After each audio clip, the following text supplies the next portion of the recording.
ओम भगवते वासुदेवाय नमः। तो हम 11वां अध्याय कर रहे हैं। तो जिसका अंत नहीं है सो ऐसा परम ईश्वर रूप तुझको दिखाया है। जो कोई चारों वेद पढ़े तो भी यह रूप देखना दुर्लभ है। कई यज्ञ करे अनेक पाठ करने से भी यह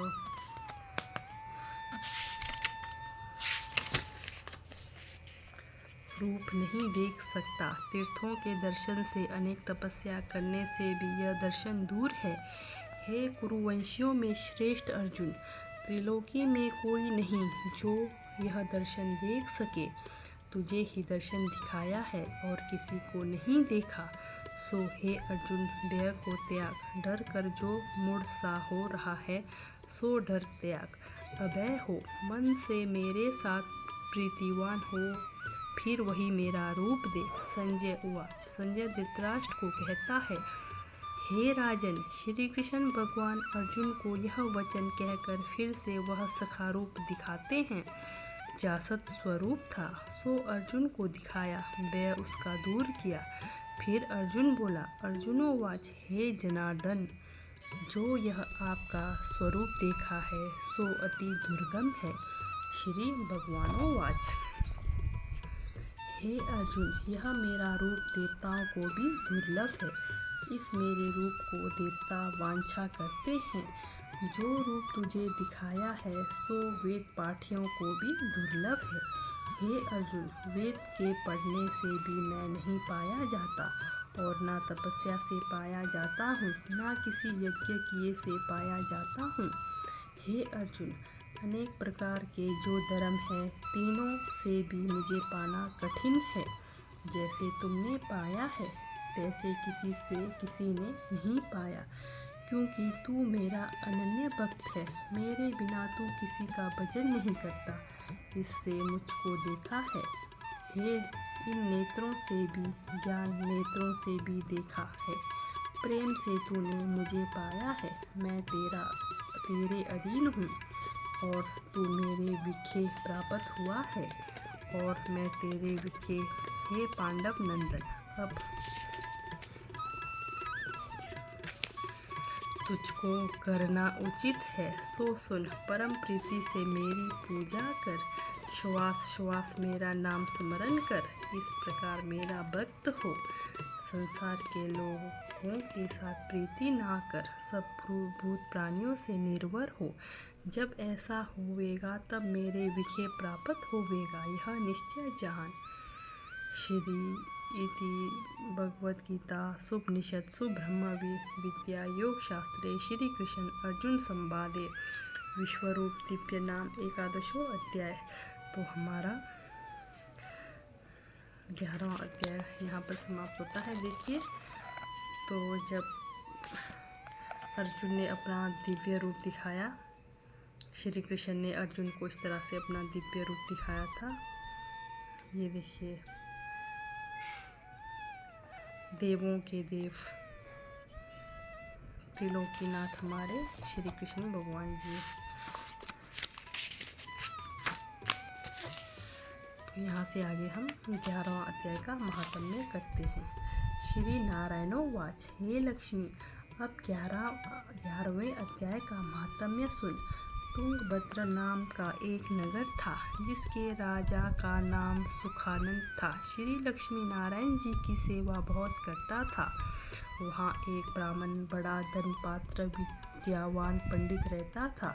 उस ब्राह्मण का नियम था, नित्य गीता के 11वें अध्याय का पाठ किया करता था और राजा भी वहाँ नित्य लक्ष्मी नारायण की सेवा किया करता था और पाठ भी नित्य श्रवण करता था। ऐसे ही सेवा करते बहुत काल व्यतीत हुए। एक दिन राजा मंदिर से घर को जाता। उस दिन बहुत देशांतर से फिरते फिरते अतीत उस नगर में आए। अतीतों ने राजा से कोई जगह मांगी। कहा, हे राजन, हम कुछ दिन रहेंगे, हमें जगह दीजिए। राजा ने बड़ी हवेली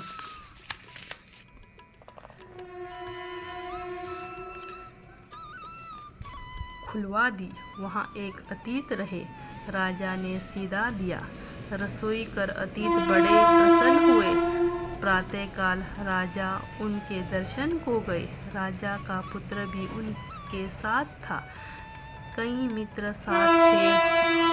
राजा हवेली में आया।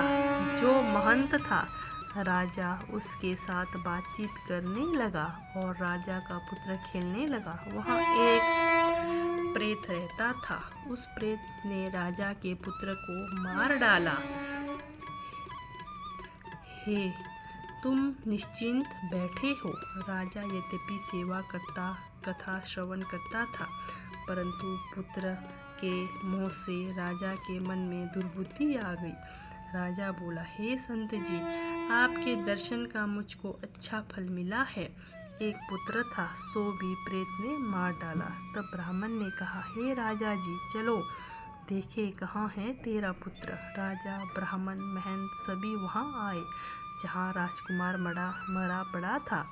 तब ब्राह्मण ने कहा, अरे प्रेत, इस लड़के पर कृपा दृष्टि कर। जो यह लड़का जी उठे और मैं तुझे गीता के 11वें अध्याय का पाठ सुनाता हूँ। तू श्रवण कर, इससे तेरा कल्याण होगा। जितने जीव पीछे मारे हैं, तिनका भी उद्धार होगा। अब तू अपने जन्म की बात कहकर क्यों कर प्रेत हुआ है, जिसके पीछे तेरा उद्धार करूँगा। तब प्रेत बोला, मैं पूर्व जन्म में ब्राह्मण था। इस ग्राम के बाहर हल जोतता था। वहाँ एक दुर्बल ब्राह्मण आया था, सो इस खेत में गिर पड़ा। उसके अंगों से रुधिर निकला। एक चील ने उसका मांस नोच खाया। मैं बैठे देखता रहा। मेरे मन में दया न आई कि इस ब्राह्मण को छुड़ा दूं। इतने में एक और ब्राह्मण आया। उसने देखा एक दुर्बल रोगी ब्राह्मण गिरा पड़ा है। चील नोच नोच कर मांस खाती है। उसने देखकर मुझे कहा, अरे हल जोतने वाले ब्राह्मण, तू यज्ञोपवीत धारणा किए बैठा है। कर्म तेरे चंडाल के हैं। निर्दयी तेरे खेत के पास ब्राह्मण का मांस चील तोड़ तोड़ कर खाती है। क्या आंखों से अंधा है, छुड़ाता नहीं। इस कारण से तू बड़ा पापी है। यह तीनों अपकर्मी नरक को जाते हैं। एक तो किसी को चोर लूटता मारता होवे और साक्षी होकर भाग जावे। दूसरा रोगी हो, तिसकी खबर ना लेवे। तीसरे किसी को भूत लगा हो, वह छुड़ाना जानता हो, छुड़ावे नहीं। यह तीनों पापी नरक को जाते हैं। जो सर्व जीवों की सहायता और दया करते हैं, तिनकी अश्वमेघ यज्ञ का फल प्राप्त होता है। सो मेरे शाप से तू प्रेत योनि पावेगा। तब मैंने उसके चरण पकड़कर कहा, मेरा उद्धार कैसे होवेगा। तब ब्राह्मण ने कहा, जब तुमको कोई गीता के 11वें अध्याय का पाठ सुनावेगा, तब तेरा उद्धार होगा। प्रेत ने अपनी कथा सुनाई। तब ब्राह्मण ने राजा से पूछा। राजा ने कहा, इसका उद्धार कीजिए और मेरे पुत्र को जीवित करें। तब ब्राह्मण ने गीता के 11वें अध्याय का पाठ किया और प्रेत पर जल छिड़का।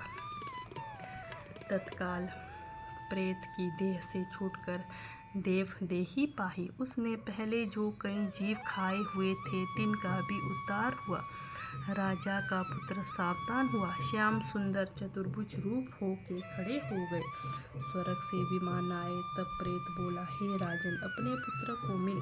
जब मिलने लगा, तब वह बोला, हे राजन, जिसके कुल में एक वैष्णव होवे, उसके कई कुलों का उद्धार होता है। तू बड़ा वैष्णव है। तब राजा ने मोह कर कहा, हे पुत्र, तू मुझको मिला। पुत्र बोला, पुत्र तू किसको कहता है। मैं कई बार तेरा पुत्र हुआ, कई बार तेरा पिता भया। यह प्रेत धन्य है जिसने मुझे मारा और श्री गीता जी के 11वें अध्याय का पाठ श्रवण कर कृतार्थ हुआ हूँ। फिर जो राजा ने कहा, पुत्र, तू मेरे घर में एक ही पुत्र था, मेरी अब कौन गति करेगा और कोई सनातन नहीं। तब पुत्र ने कहा, राजन, जिस कुल में एक वैष्णव होवे, उसका उद्धार होता है। पिता, तू चिंता ना कर, अब मैं नारायण जी परायण हुआ हूँ और अब जब मैं श्री कृष्ण नारायण जी का दर्शन करूँगा तब तेरे कुल का उद्धार होगा। 21 कुलें तेरी सुधारेगी। तब राजा ने कहा, अच्छा सिधारो। वह सब विमान पर बैठकर वैकुंठ में गए। तब उस ब्राह्मण से राजा ने 11वें अध्याय का पाठ श्रवण किया। मन में कहा, अब पुत्र कोई नहीं, विरक्त होकर गीता का पाठ किया करे, तुलसी का जल चढ़ाया करे। ब्राह्मण साधु गीता का पाठ किया करे। ब्राह्मण साधु चले गए। राजा भी परम गति का अधिकारी हुआ। श्री नारायण जी कहते हैं, हे लक्ष्मी, यह 11वां अध्याय का माहात्म्य है जो तूने श्रवण किया है। इति श्री परम पुराणे सहितेश्वरे संवादे उत्तराखंडे महात्म्य नाम 11 अध्याय संपूर्णम्। ओम भगवते वासुदेवाय नमः।